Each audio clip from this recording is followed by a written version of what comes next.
बात की। अस्सलाम वालेकुम। वालेकुम सलाम। अस्सलाम वालेकुम आयशा, कैसी हैं आप? हाँ, मैं ठीक हूँ। मेरे बाहर धूप आ जा रही है तो लाइट कभी कम कभी ज्यादा हो रही है। हाँ, लग एनीवे, रहा है लाइक। लाइट एकदम से चली गई ना, बादल कभी आ रहे हैं कभी जा रहे हैं। कैसा मौसम है इंग्लैंड का? हमारा अब दरमियाना सा हो गया है कि धूप क्योंकि आजकल निकल रही है तो मिडल ऑफ द डे में 10, 11, 12 तक चला जाता है टेम्परेचर। अच्छा। लेकिन रात को काफी ठंड हो जाती है, 1, 2 तक चला जाता है क्योंकि कल तो मैं देखी थी -1 ही शायद।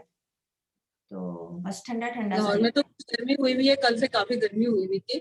अच्छा। अ, लेकिन फिर हवाएं चलनी शुरू हो गई दोपहर के वक्त। अब फिर बस गर्मी ही है।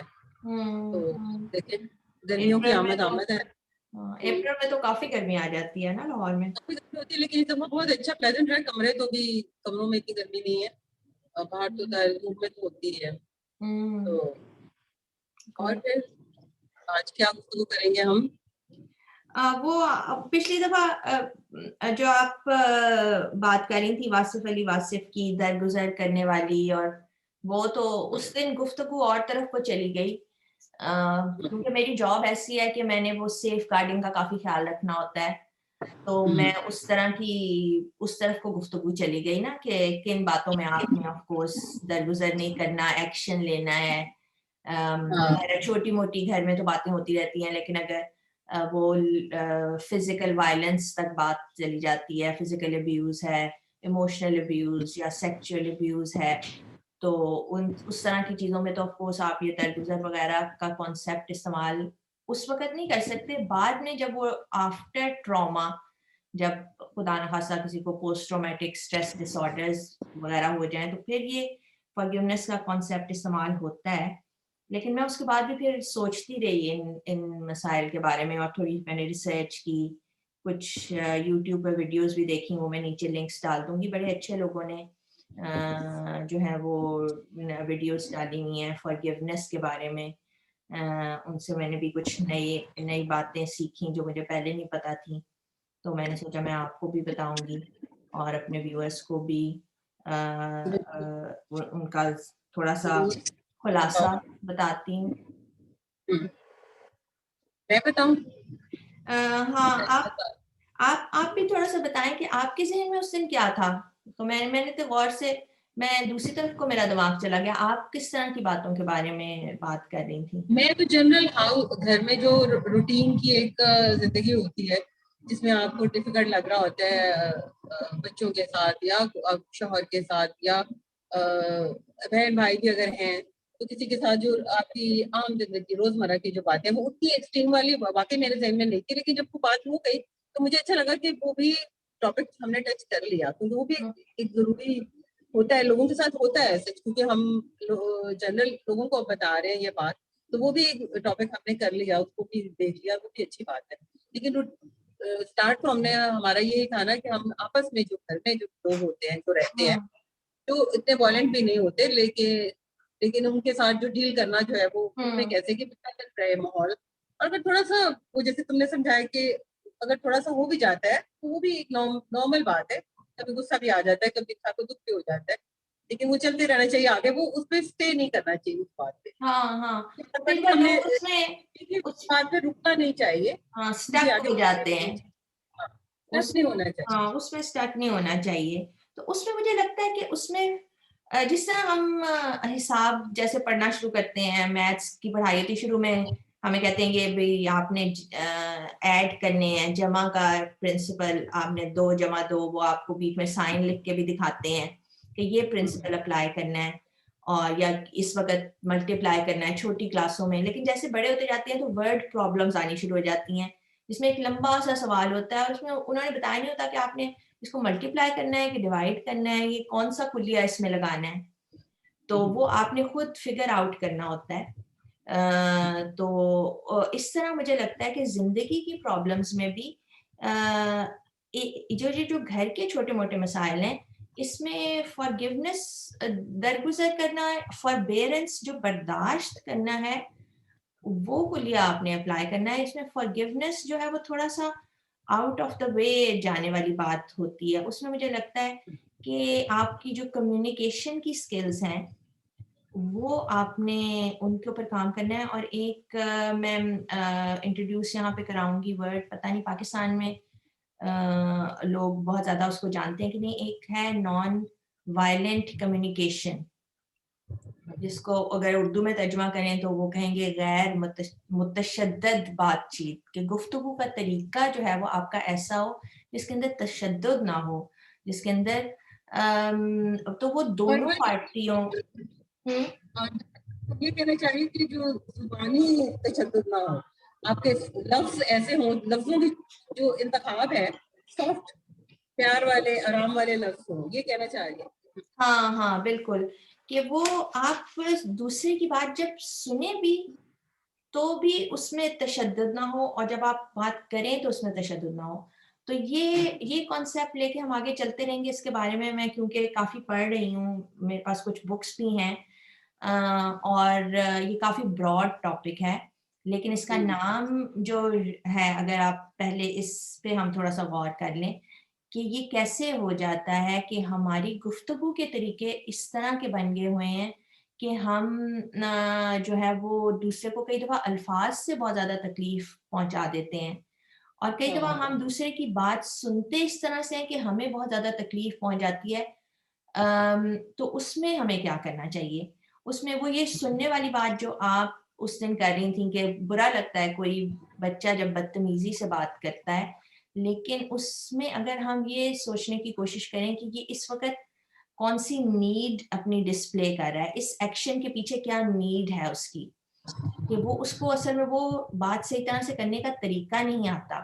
उसका कम्युनिकेशन में कुछ गैप्स हैं कि अब अगर उसको इस वक़्त उसकी क्या नीड पूरी नहीं हो रही, जिसको वो अच्छी तरह से डिस्प्ले नहीं कर रहा, तो हम बजाय इसके कि इस बात को नोट करें कि उसका तरीका क्या है बोलने का, और या इस बात पे नोट करें कि वो लग रहा है कि वो हमें ब्लेम कर रहा है या हम पे बहुत ज़्यादा डिमांड्स हम पे डाल रहा है, हम ये सोचने की कोशिश करें कि इसके पीछे क्या उसकी क्या ऐसी ज़रूरत पोशीदा है जो पूरी नहीं हो रही, और बजाय इसके कि हम एक कॉन्फ्लिक्ट में पड़ जाएँ कि हम भी उसके साथ लड़ना शुरू कर दें उस वक़्त।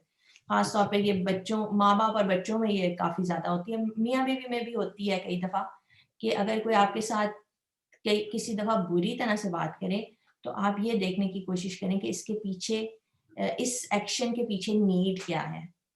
ये एम आई मेकिंग सेंस? हाँ, ये जो तुम कह रही हो ना, ये तो बहुत ही इसको क्या कहते हैं, एडवांस टेक्निक है मेरा ख्याल है ये, कि इसके लिए बहुत माइंडफुल होके, एक ये भी एक बात है कि बहुत माइंडफुल होके रहना चाहिए इंसान को हर बात करने। जैसे वो पुराने लोग हमेशा हमें समझाते थे, अम्मी अब्बू वगैरह, पहले तोलो फिर बोलो, कि हमें क्या ये बात कहनी चाहिए कि नहीं कहनी चाहिए। जी। हाँ, बिल्कुल सही कह रही हैं आप, है? कि आप सुनते ये कह रही वक़्त, है ना। इसको एडवांस लिसनिंग स्किल्स कहते हैं, कि आप हाँ हाँ हाँ। सुनते वक़्त जो है वो इतने माइंडफुल हो, you are so aware of your own needs, you are so aware of your own emotional status at that time, and you are so aware of the other persons. तो इसको इमोशनल इंटेलिजेंस आप कह लें, कि आप का वो switch on होना चाहिए। तो बिल्कुल आपने सही ग्रैस्प किया है। आई होप कि इस पे इस सिलसिले में जो सबसे जो जिसका मैं तारुफ कराना चाहूँगी ऑथर है, वो है मार्शल रोज़नबर्ग। ही अब तो वो फौत हो चुके हैं, अमेरिकन साइकोलॉजिस्ट, सोशल वर्कर और साइकोलॉजिस्ट थे मेरा ख़्याल है। उनकी किताब जो मैंने पढ़ी थी, non violent communication a language for life. और वो अब किताब मेरे पास नहीं है, तो जैसे मैंने पहले ये जो आप कर रही हैं, क्योंकि हुँ, ये इसकी वजह से ही सारे मसाइल मुझे लगता है कि जो बोलने का तरीका जो है ना, उसकी वजह से भी कई दफा गलत फहमियां बढ़ जाती हैं। हाँ, बहुत बढ़ जाती हैं। और सुनने का भी कई लोगों में सुनने का मादा नहीं होता, कि वो बड़ी जल्दी से रिस्पॉन्ड कर देते हैं, तो वो भी उस वजह से भी हुँ, रिलेशन रहते हैं कि आपने अगले की रिलेशनशिप्स में बात पूरी तरह मसाइल, सुनी नहीं और जवाब दे दिया। हुँ, बिल्कुल रिलेशनशिप्स में बहुत मसाइल पैदा हो जाते हैं इस तरह। अगर तो वो जिस तरह मैं किताबें क्योंकि अपनी लोगों को दे देती हूँ, इस वक्त मेरे पास किताब नहीं है, लेकिन ये एक दूसरी किताब के अंदर उसका इंट्रोडक्शन है, वो ये है किताब, ये वाली, non violent communication, a language for life, of life, a language of life. बड़ी खूबसूरत किताब थी वो। जब मैंने पढ़ा तो मुझे इतना मज़ा आया पढ़ने का, और बहुत सारी बातें उसकी मैंने अपनी ज़िंदगी में भी शामिल की, और अपनी क्लिनिकल प्रैक्टिस में भी शामिल की। और मुझे कई दफ़ा लगता है कि ये चीज़ें इतनी ज़्यादा लोगों के काम आती हैं कि जो बहुत से मसाइल से वो बच जाते हैं।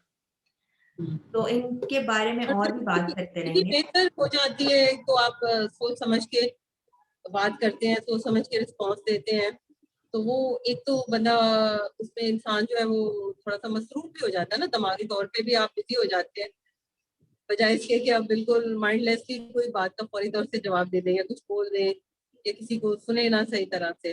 तो इससे ये एक अच्छी प्रैक्टिस है मेरा ख्याल है। हाँ, ये अच्छी प्रैक्टिस है, और इससे आपको एक, जिसमें आपने कहा कि पर्पस मिल जाता है ना ज़िंदगी का, कि आप अपना ये सोचना चाहिए इंसान को कि भई हमारी ज़िंदगी का मकसद क्या है? हम यहाँ हम यहाँ किस लिए आए हैं? आपको पंखा तंग कर रहा है या लाइट? हाँ, मन करवा कोई बात नहीं, करवा लें, हो गया? अच्छा, तो वो अभी हमारे व्यूअर्स को ये तो पता है कि हमारी ये एडिटिंग तो होनी नहीं है।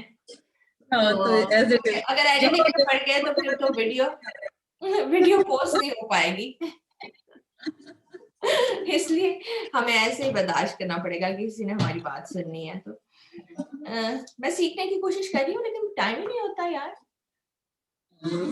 हाँ, बिल्कुल ऐसे ही है। ऑन हाँ, वीडियो। टाइम और भी तो इतना कुछ करते हैं हम, हाँ। तो ये तो बस ये है अच्छा, कि मैं क्या हम कह रही थी? बैठते पर्पस हैं ऑफ तो हम लाइफ। रिकॉर्ड कर लेते हैं अपनी बातें, ये हमारे लिए बहुत है। हाँ, ये हमें एक-दूसरे की भी साइकोथेरेपी हो जाती है ना, और मज़ा हुँ। भी आता है, और हम सोचते हैं कोई और लोगों को भी फ़ायदा हो जाएगा। तो बीच में ब्लूपर्स भी जो है वो साथ ही जाएँगे। मैं कह रही थी कि पर्पस ऑफ लाइफ आपने जो है पड़ेगा। हैं? ब्लूपर्स के लिए ब्लूपर्स के लिए अलहदा वीडियो कोई नहीं है, इसी हमारी वीडियोज़ में ही है ब्लूपर्स हाँ, साथ-साथ वीडियोज़ के ही। बीच में ही आएँगी। हाँ, लाइट का भी देख रहे हो ना, अब सूरज आ गया है दोबारा। हाँ। लाइट कभी आ रही है, कभी जा रही है। कभी आ रही है, कभी जा रही है। अच्छा, मैं कहती कि पर्पस ऑफ लाइफ आपने अपना डिफाइन करना है, और पेरेंट्स के लिए भी यही है कि आपने अपना पर्पस ऑफ पेरेंटिंग डिफाइन जब तक नहीं करेंगे, अ, यही जो है माइंडफुली ज़िंदगी गुज़ारने का मतलब ये है कि आप का की हर चीज़ आपने सोच समझ के करनी है, कि आप ऐसे ही अवायोल ज़िंदगी जो आप पे फेंके जा रही है, वैसे नहीं आपने उसको गुज़ारना, आपने खुद अपने फ़ैसले करने हैं। और इसीलिए तो इंसान को अशरफुल मखलूक़ात अल्लाह ने कहा है, बनाया है कि भई इसको फ़ैसला करने की और चॉइस करने की आज़ादी दी है। है, यानी जब माइंड दिया है तो फिर उसको यूज़ भी यूज़ करना भी है। करना है, गौर-व-फ़िक्र करना है। आपने सोचना है कि आपकी पेरेंटिंग का मकसद क्या है, आपकी ज़िंदगी का एज़ अ होल मकसद क्या है, आपकी शादी का मकसद क्या है, और फिर उन मकासद के मुताबिक आपने अपनी थिंकिंग को चूज़ करना है, और अपनी लैंग्वेज को चूज़ करना है, कि क्योंकि आप ये तो सभी जानते हैं कि जो आपकी सोच है, वही आपके एक्शंस को ड्राइव करती है। एक्शंस का भी सोच पे असर होता है, और सोच का तो बहुत ही ज़्यादा एक्शंस पे असर होता है। और फिर ये एक्शंस और आपके अमाल जो हैं, यही आपकी फीलिंग्स पे असर करते हैं। तो आपकी स्पिरिचुअल हेल्थ, आपकी मेंटल हेल्थ, आपकी इमोशनल हेल्थ और आपकी फिज़िकल हेल्थ, ये सब आपस में जुड़ी हुई हैं।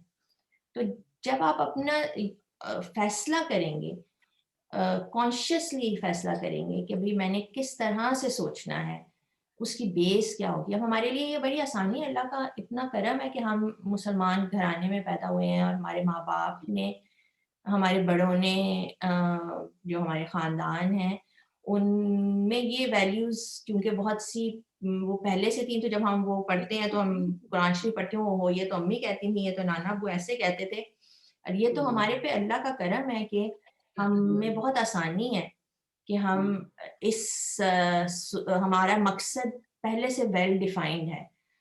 लेकिन जो लोग किसी मजहब को या उसको रिलीजन को फॉलो नहीं करते, उनको भी अब ये बात बताई जाती है कि भाई आप कोई अपना मकसद डिफाइन करें और फिर उसके मुताबिक ज़िंदगी गुजारें, तो आपकी ज़िंदगी जो है वो फिर वो जो हैप्पीली एवर आफ्टर होता है, वो अचीव करना आसान हो जाता है, क्योंकि ज़िंदगी में चैलेंजेस आते रहेंगे, लेकिन उनको डील करना भी लेना है चैलेंजेस कैसे हाँ, कैसे फेस करना है चैलेंजेस को, कि आप हाथ पैर नहीं छोड़ के बैठ जाते, छोटी सी कोई मुश्किल आ गई है, बड़ी बड़ी मुश्किलें भी आती हैं इंसानों पे, तो वो उसको गुजार जाते हैं बड़े हौसले से, क्योंकि वो पहले से थोड़ा सा उन्होंने समझा होता है, जिंदगी को जाना होता है, और रिएक्शंस उनके अपने की किस पे क्या रिएक्शन है, किस चीज में, किस चीज को आपने ग्रेसफुली या वकार के साथ आपने गुजारना है, तकलीफ आती है, दुख आते हैं तो कैसे आपने उससे गुजरना है, खुशी भी आने, खुशी में भी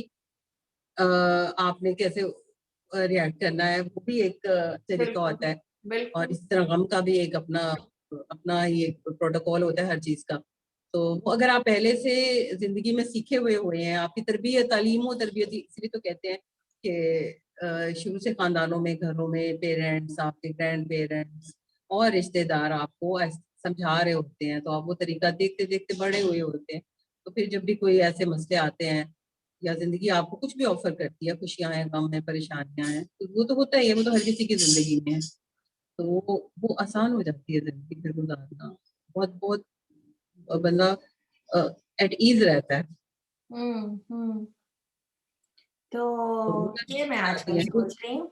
और माफ़ी के बारे में और काफ़ी सारी बातें मैंने लिखी भी हैं, कुछ नोट्स बनाए थे, कुछ लोगों की बातें सुन के, कुछ अपने नोट्स बनाए थे, कुछ लोगों की बातें सुन के मैंने लिखी थी। तो बताएं, तो बताओ अभी हमें, बताऊँ? अच्छा, मतलब आप क्यों आप क्या कुछ और दोबारा से कर लें। हाँ, नहीं इसी में कर ही लेते और हैं, ये बात चल रही है तो। अच्छा अ, चलो। और उसमें मैं ये बता दूँगी कि बहुत लंबी लगे लोगों को वीडियो, तो वो 2-3 किस्तों में देख सकते हैं, क्योंकि मैं भी कई लोगों की लंबी वीडियोज़, मेरे पास टाइम नहीं होता, तो मैं उनकी किस्तें बना के देख लेती हूँ 10-10 मिनट करके। ये तो आपका अपना फैसला है ना कि आपने किस तरह की बातें सुननी है, क्योंकि आजकल कंटेंट तो बहुत है इंटरनेट पे भी, नेटफ्लिक्स, अमेज़न, डिज़नी, पता नहीं क्या कुछ है, और अ, चाहे तो बंदा सीखने वाली बातें उसमें से भी ढूँढ लेता है, लेकिन अगर आप चाहें इस तरह की बातें सुनना, तो फिर आप थोड़ा आहिस्ता-आहिस्ता करके बेशक देख लें। अच्छा, इसमें ये है कि आप क्यों चाहेंगे कि आप फॉरगिवनेस का प्रिंसिपल इस्तेमाल करें आम ज़िंदगी में? उसके बारे में किसी ने बड़ी प्यारी बात कही कि भई आप, क्योंकि ये गुस्सा है, जब आप किसी को माफ़ नहीं करना चाह रहे होते, तो ये असल में आपके अंदर गुस्सा है जो आपको वे डाउन करेगा। It's about you, it's not about the other person, क्योंकि आपको किसने अथॉरिटी दी है कि उसको माफ़ करें कि ना करें, मतलब ये छोटी-मोटी बातों में। तो जो घर वाली बातें हैं कि भई उसमें आपको गुस्सा होगा, तो वो आपको नॉइंग फीलिंग, उसके अंदर जो नैगिंग फीलिंग है वो आपको वे डाउन करेगी।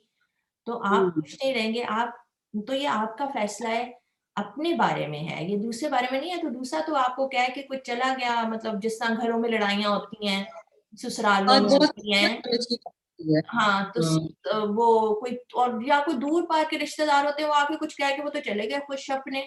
तो आप उसमें जो जलते जा रहे हैं, वो आपका अंदर जल रहा है ना, तो वो it is weighing you down. आप क्यों एक ऐसा इंसान बनना चाहेंगे कि जो नफ़रत पालता है अपने अंदर? आप एक लविंग पर्सन बनना चाहेंगे या आप एक हेटफुल पर्सन बनना चाहेंगे? तो ये फैसला आपने करना है। आपको कोई मजबूर नहीं कर रहा माफ़ करने पे, असल में इवेंचुअली तो फैसला आपका ही है। इ हाँ, इस बारे में मैं भी बताना चाहूंगी, मैंने सुना कहीं कि गुस्सा वो जहर है जो आप पीते हैं, खुद पीते हैं और उम्मीद रखते हैं कि आप दूसरा मर जाएगा इससे, तो वो इस जहर से आप खुद ही मरेंगे। और दूसरे को कोई फर्क नहीं पड़ेगा। जो गुस्सा, रिजेंटमेंट, रिजेंटमेंट जितनी भी है आपके रिज़ेंटमेंट अंदर पालना, बिल्कुल। पालना, उससे आपको ही तकलीफ होगी। जिस दुश्मन का कुछ नहीं बिगड़ेगा इसमें। हाँ, सपोज इट दुश्मन, क्योंकि वो तो अब उसकी भी मैं बात करती हूँ कि वो लोग क्यों इस तरह की बातें करते हैं। तो आपने ये फैसला करना है कि आप वो बड़ा आदमी बनना चाहते हैं या वो छोटा आदमी बनना चाहते हैं जो माफ करने वाला है वो बड़ा है, क्योंकि आप कुरान पढ़ें तो अल्लाह माफ करने वाला है और वो पसंद करता है उन लोगों को जो माफ करते हैं। तो आप वो बड़ा आदमी बनना चाहते हैं जो माफ कर देता है, या आप वो छोटा आदमी बनना चाहते हैं? ये आपका फैसला है। आप वो मजबूत आदमी बनना चाहते हैं क्योंकि माफ कर देने वाला, दे आर स्ट्रॉन्ग पीपल हाँ, कि बिल्कुल, उनके अंदर इतनी क्योंकि वो माफ मजबूती है करना कि वो इसको चाहते हैं। झेल जाएंगे, कि वो किसी का कह जाना, किसी का क्रिटिसिज्म, किसी का जो है वो बदतमीजी, छोटी मोटी बदतमीजी है, कोई वो ऐसी है, वो उसको झेल जाएंगे। वो अपने आप को तो वो दे आर, और जितना ज्यादा आप इसको प्रैक्टिस करेंगे आप उतना स्ट्रांग होते जाएंगे। तो ये आपने फैसला करना है कि you want to be the stronger person और you want to be the weak person, के कोई जरा सा कुछ कह गया और आप बैठे रो रहे हैं, या आप उसके बारे में सोच सोच के अपनी नींदें हराम कर रहे हैं। तो मजीद मजीद ब्लूपर्स आ रहे हैं। ना ना, पूरी तकरीरें कर रहे हैं लोग इधर के, हमारे इर्द-गिर्द हालात हाज़िरा पे तबसरे हो रहे हैं। अच्छा। लेकिन हमारी अपनी भी जो मैंने 2-3 दिनों से रिसर्च की है, मेरी तकरीर भी सुनने वाली है ना। जारी रखें। तो तो इसलिए ये फैसले आपने इसलिए करने हैं। तो आपको मजबूर तो नहीं, और दूसरे उन सिचुएशंस को आपने रिव्यू इस तरह से करना है कि आपने ये सोचना है कि वो 4-5 ही वजह होती हैं। ये भी किसी ने बड़े मज़े की बात की, अच्छी बात की। उनका मैं रेफ़रेंस नीचे डाल ही दूँगी डिस्क्रिप्शन में, क्योंकि मेरे ज़हन में इस तरह से ऑर्गेनाइज़ नहीं थी ये बातें, गो के मैं माफ़ी का हम एक-दूसरे को कहते ही रहते हैं, जब हम बहनें एक-दूसरे से बात करती हैं कि भई छोटी-मोटी चीज़ें माफ़ कर दो, भूल जाओ। लेकिन इस तरह से ऑर्गेनाइज़ नहीं थी। किसी ने बड़ा अच्छा ऑर्गेनाइज़ किया हुआ था कि भई वो आप 5 वजह याद रखें जिसकी वजह से लोग दूसरों को हर्ट करते हैं। एक तो इग्नोरेंस है उसमें, कि उसको पता ही नहीं है, वो इतना कि भई कई उसकी इस बात बहुत से, ज़्यादा ये होती है। कई हुँ, दफ़ा पता ही नहीं होता। हुँ, कि उसकी इस बात से किसी दूसरे को तकलीफ पहुँचेगी। और कई दफ़ा तो और सबसे ज़्यादा जो माँ-बाप और बच्चों के दरमियान, जो बच्चे माँ-बाप से परेशान होते हैं कि वो असल में आपकी भलाई के लिए कुछ कर रहे होते हैं, जिस पे बच्चों को गुस्सा चढ़ा होता है। ये बच्चों में सबसे ज़्यादा होता है, लेकिन दूसरे रिश्तों में भी हो सकता है कि असल में उनकी इंटेंशन आपको फ़ायदा पहुँचाने की थी, जो आपको लग रहा है कि नहीं ये तो मुझे ये नुकसान सिर्फ हाँ, पहुँच मुझे रहा है, अच्छा मुझे लग रहा गुस्सा चढ़ रहा है इस बात पे। तो ये बात घरों में बहुत कॉमन है, तो ये याद रखना चाहिए। फिर दूसरी वजह वीकनेस ऑफ फियर है, सेल्फिशनेस हो सकती है, या कई दफ़ा वो इतने they they are desperately they want some love and attention, तो वो उनको माँगने का तरीका नहीं आता। वो इस तरह से माँग रहे हैं आपसे कि आपको तकलीफ हो रही है। और फिर दूसरा ये कि उनकी थिंकिंग इतनी वेल डेवलप नहीं है कि वो उनमें लैक ऑफ कॉन्शियसनेस, कि वो जो अवेयरनेस की हम बात कर रहे हैं कि जो हमने है। सुनने में अपने हमको वो तो करनी अक्सर है। देखने में आई है कि वो इतनी अवेयर भी नहीं होते कि भाई वो सिर्फ अब कई दफा अपनी नीड्स के बारे में ही सिर्फ सोच रहे होते हैं ना। हुँ, हकूक व फराइज का भी तो एक कॉन्सेप्ट है, उस ये भी इसमें आ जाता है। हक बिल्कुल। और अपने हक का इंसान सोच रहा होता है और जो उसको करना है उसके बारे में नहीं इतना सोचता, हुँ, तो वो एक वजह हो सेल्फिशनेस, सकती हाँ, वो बिल्कुल वो सेल्फिशनेस वाला जो है वो उसमें वो आ जाता है कि वो सिर्फ़ है, आ अपने जाता हक के है। बारे में सोचे जा रहे हैं, अपने फ़राइज़ के बारे में नहीं सोच रहे। और ये लैक ऑफ कॉन्शियसनेस और उम, उसमें आ जाता है कि अगर कोई बच्चा है कि उसकी अभी सोच उतनी डेवलप नहीं हुई, या उसमें इतना मादा ही नहीं है कि वो डेवलप करेगा। जो जिस तरह कुछ जो बच्चे जो मेंटली रिटार्डेड होते हैं, जिनको लर्निंग डिसेबिलिटीज़ होती हैं, कि उनमें इतनी कॉन्शियसनेस नहीं है कि वो इतना अभी जल्दी डेवलप करेंगे या दूसरों से देर से डेवलप करेंगे, या जिनको ज़्यादा मॉडरेटली सिवियर होती है कि वो उनमें इतना मादा नहीं है वो समझने का बातें। तो ये अगर हम 4-5 बातें ज़हन में रखें कि दूसरा बंदा क्यों ऐसे हमें हर्ट कर रहा है, तो फिर हमें ईज़ी हो जाएगा उसको दरगुज़र करना, उसको माफ़ करना, टू वॉक पास्ट दैट, और to continue to support them, क्योंकि ज़ाहिर है हमारे भी जिस तरह आप पिछली दफ़ा कह रही थी कि वो हमारे प्यारे ही लोग होते हैं, रिश्तेदारों में ही ये लड़ाइयाँ और ये सारा कुछ हो रहा होता है। उन्हीं के साथ होती है जिससे कोई ताल्लुक होता है, उसी से ही होता है। वही अक्सर जैसे हम कहते हैं ना कि वहाँ पे हम किसी को और को तो जाके नहीं कहेंगे ना, जो जिसके साथ ताल्लुक है, जिसके साथ रहते हैं उसी से कहेंगे या उसी से ही झगड़ा भी हो जाता है, उसी से ही इख्तलाफ भी हो जाता है, जिससे जहाँ ताल्लुक होता है, तो वहीं पे ही ऐसे मसले होते हैं। तो वाकई वही बात जो हम पहले भी कहते हैं कि वो तो प्यारे लोग होते हैं जो आप, और उन्हीं की बात से कई दफा दिल दुख जाता है, तो कैसे हो कि आप कम से कम तकलीफ हो। तो ये बातें चीज अच्छी तुमने बताई, सारी सोचने समझने वाली। एक और रह गई है बता दूं? अच्छा, कोई बता हाँ, एक ये हाँ, एक जो था वो उसने ये बताया, एक लड़की का टेड टेड एड के आप भी सुनती होंगी, मैं भी काफी सुनती हूँ, जो उनके उसमें काफी लोग ऐसे आते हैं जिन्होंने कोई ना कोई इम्पोर्टेंट काम किए होते हैं, वो लेक्चर्स दे रहे होते हैं। तो उसमें एक खातून का था जिसमें उसने ना फॉरगिवनेस की टाइप्स बताई। तो अच्छा, वो मुझे लगा कि वो टाइप्स पता होने से आपके लिए आसान हो जाता है कि आपने क्या फैसला करना है। कि एक तो होती है फुल फॉरगिवनेस, जिसको एक्सोनरेशन या पार्डन कहते हैं, और जो हम अल्लाह से जिसकी उम्मीद करते हैं, दुआ करते हैं कि भैया अल्लाह हमें बख्श दे, कि जो भी हमने किया सारी जिंदगी में सारा कुछ ही बख्श दे। तो कई लोग इससे कंफ्यूज कर जाते हैं, जो आम जिंदगी में आपने फॉरगिवनेस देनी है दूसरों को, तो ये तो आपको अथॉरिटी नहीं है ना, you don't have that authority. आपको सारे मामलात का भी पता नहीं है, आपको ये भी नहीं पता कि अगला किस तकलीफ से गुजर रहा है जो उसने ऐसी हरकत की। तो इस वाली फॉरगिवनेस को तो साइड पे रख देना चाहिए, मेरा ख्याल है। उसने तो खैर टाइप से बताई थी, मैं बीच में अपने ख्यालात भी डाल रही हूँ अपने उसके हिसाब से, अपने फेथ के हिसाब से। दूसरी होती है कंडीशनल फॉरगिवनेस, जो मुझे लगता है कि आम दिनों में, क्योंकि जाहिर है आप ये तो नहीं कह सकते कि बदतमीजी करना, it's okay to talk to somebody in a rude tone.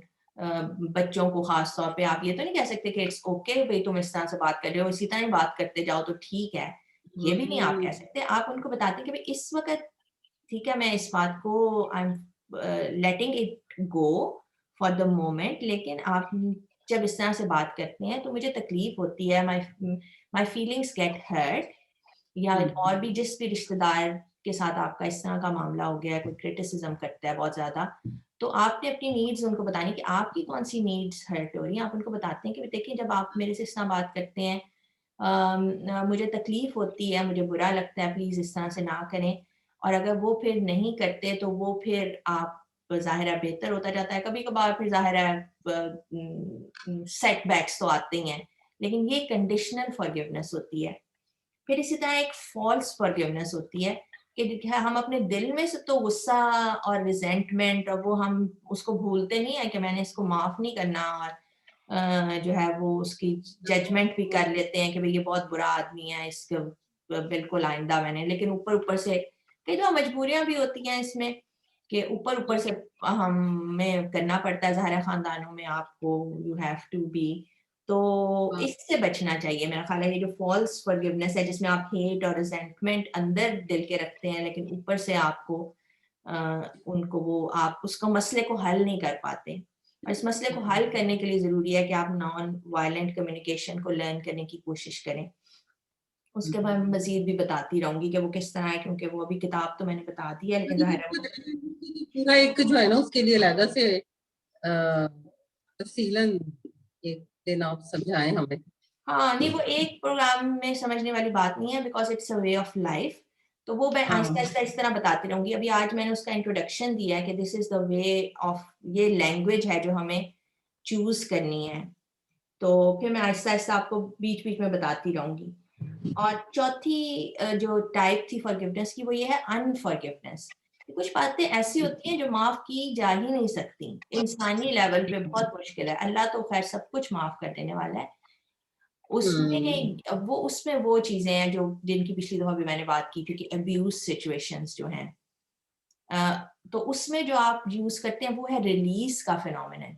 कि आप ठीक है, आप अपने अंदर इतनी ताकत, कोई इंसान आप किसी ऐसे बच्चे को कहें कि जो बहुत देर तक फिजिकल अब्यूज का या सेक्सुअल अब्यूज का शिकार रहा हो कि भाई तुम माफ कर दो, तो उसके लिए ये बात समझना बड़ा मुश्किल होगा। उसके लिए रिलीज का फिनोमिनन जो है वो यूज होता है। रिलीज करना कहते हैं कि भाई आप उसको अपनी जिंदगी से आजाद कर दें, आप उससे रिवेंज ना लेने का फैसला कर दें, लेकिन ये नहीं आप कह सकते कि भाई जो हुआ ठीक हुआ, ये कोई भी नहीं कह सकता। और ये नहीं उससे कह सकते। हाँ, और उससे मिलती जुलती बात जो है कि अगर किसी पे झूठा इल्जाम लगा देते हैं आप, वो भी उतना ही, जैसा आप किसी को कत्ल कर दिया वो भी बहुत बड़ा गुनाह है, किसी को आपने सेक्सुअली अब्यूज किया वो भी बहुत बड़ा गुनाह है, लेकिन किसी पे झूठा कत्ल का इल्जाम या सेक्सुअल अब्यूज का इल्जाम जो आपने लगा दिया, उससे जो उसको और उसकी फैमिली को तकलीफ हुई है, वो ये कभी भी कैसे कह सकते हैं कि ये बात ठीक हुई है? ना कत्ल ठीक हुआ है, ना सेक्सुअल अब्यूज सही हुआ है, ना किसी पे झूठा इल्जाम लगाना सही हुआ है। आप ये तो कभी भी नहीं कहेंगे ना, ना कौन कह सकता है कि बात वो एक्शन सही था, वो एक्शन सही नहीं था। ये लेकिन नहीं आप होगा। उस बंदे को रिलीज कर सकते हैं, उस वक़्त आप ये कॉन्सेप्ट जो आपने यूज़ करना है कि अब हम कौन-सा कॉन्सेप्ट इस्तेमाल करें कि हमारी अपनी ज़िंदगी और आखिरत आसान हो जाए। उसमें आपने रिलीज़ का कॉन्सेप्ट है। रिलीज़ जैसा हम कहते हैं कि कैदियों को रिहाई दे दी या फ्रीडम दे दिया, कि आपने अपनी ज़िंदगी से, अपने सोचों से उस शख्स को आज़ाद करने की कोशिश करनी है, कोशिश ही कर सकते हैं। आप भूल भी आप नहीं सकते। Forgiveness is not equal to forgetfulness. आपकी मेमोरी में जो एक्सपीरियंसेस हैं वो तो कभी भी नहीं जाते ना, वो तो आपको याद आते ही रहते हैं, और जब भी आएँगे तो फिर आपने ये इन बातों को, जब आपको इनकी थ्योरी पता होगी तो फिर आप उनको प्रैक्टिकल वे में अप्लाई करने की, अपनी ज़िंदगी में, अपनी रोज़मर्रा ज़िंदगी में उसको वे ऑफ लाइफ बनाने की कोशिश करते रहेंगे। तो ये जो है ये यो कि जो जब भी ज़ाहिर आपके ज़हन में तो मौजूद है, जब आपको उसका ख्याल आता है उस वक़्त ये सारी बातें आपको, ये सारी इन चीज़ों का इल्म होगा, ये सारी प्रैक्टिसेस जो तुम बता रही हो रिलीज करने का, तो वो, और इससे पहले जो आप ने कहा है, पहली बात क्या हुई थी हमारी इससे पहले? कि क्यों करना चाहिए फॉरगिव, क्यों हाँ करना चाहिए, हाँ, लोग हर्ट क्यों करते हैं दूसरे लोगों को, ये पता हो, और कि कौन सी टाइप। बार बार समझी हुई होंगी, तो फिर जब भी ज़हन में आएगा इंसान के, तो वो खुद ही उसको समझ लेगा और खुद ही प्रोसेस कर लेगा अपने थॉट्स को। तो ये फिर समझाना चाह हाँ, ये रही बार-बार के प्रोसेस है, और जितना ज़्यादा सीवियर ट्रॉमा होगा, उतने ज़्यादा आपको ज़रूरत होगी कि भई कोई आपको आपके साथ बात करने वाला, जिनके साथ आप ये चीज़ें बाउंस ऑफ कर सकें। जैसे हम दोनों बहनें एक-दूसरे से बात करती रहती हैं, जो भी हमारी ज़िंदगी में डिफ़िकल्टीज़ हैं उनके बारे में। तो ये भी एक टाइप ऑफ साइकोथेरेपी होती है, लेकिन कई दफ़ा जो है वो आपको प्रोफ़ेशनल फिर उसकी ज़रूरत पड़ जाती है, कि प्रोफ़ेशनल एक ऐसा बंदा हो जो इस तरह की उसमें वेल वर्स्ड हो, टेक्निक्स में, और जो आपको गाइड करे कि आपने अपनी थिंकिंग को किस तरह से इस तरह से मॉडिफ़ाई करना है कि आप सुकून में आ जाएँ। हर इंसान यही चाहता है ना कि पुरसुकून हो आप। हाँ और बिल्कुल। तो ये वो फिर आपको कई दफ़ा गाइडेंस की भी ज़रूरत पड़ सकती है। तो अगर आपके इर्द-गिर्द ऐसे लोग नहीं हैं, या आपको लोगों की बातें सुनने से बात की समझ नहीं आ रही, या आपको ये नहीं लग रहा कि आपके जो हालात हैं ख़ास तौर पे, क्योंकि हर इंडिविजुअल वाक़या फ़र्क होता है, हर इंडिविजुअल की पर्सनैलिटी फ़र्क है, उसके हालात फ़र्क हैं, उसकी सपोर्ट सिस्टम फ़र्क है। तो अगर आपको नहीं लग रहा कि सिर्फ़ बात सुनने से आपको फ़ायदा हो रहा है, तो यूट्यूब पे तो ढेरों पड़ी हुई हैं वीडियोज़ इस तरह की देखने वाली, लेकिन आपको नहीं समझ आ रही, तो फिर आपको एक काउंसलर या साइकोलॉजिस्ट या साइकियाट्रिस्ट चाहिए, जिससे आप जाके बात कर सकें, अपनी तफ़सील से हालात बता सकें, ताकि वो आपको गाइड कर सकें। बिल्कुल बिल्कुल। चले फिर आज हम इसको मौजू को आज यहीं पे काफ़ी खत्म हो गया, करते ब्लूपर्स भी हैं। बहुत से हो गए और बातें भी बहुत सी हो गई। ये बातें तफसीलन तुमने समझा दी, तो और समझ भी आई, तो अच्छा लगा। तो इंशाल्लाह फिर करेंगे दोबारा से बात, ठीक है, और इस थैंक मौजू को हम दोबारा भी छेड़ते रहेंगे। हाँ, बिल्कुल, बिल्कुल। ये तो क्योंकि ये तो ज़िंदगी के साथ चलती रहती हैं बातें। वो जो है ना, तवासौ बिल हक़ व तवासौ बिस्सब्र, हाँ ये तो कंटीन्यूअस एक प्रोसेस है ना। हाँ, तो इसलिए इन बातों को तरह तरह से हम डिफरेंट एंगल्स के साथ टच करते रहेंगे इंशाल्लाह। और अल्लाह करे कि किसी और को भी फायदा हो जाए इससे। हमें तो बहुत हो रहा है एक दूसरे को बताने से। हाँ, बिल्कुल, बच्चे को बताने से अल्लाह सबको आसानियां दे और आसानियां तकसीम करने का शर्फ दे। बिल्कुल, आमीन। खुदा हाफिज। खुदा हाफिज।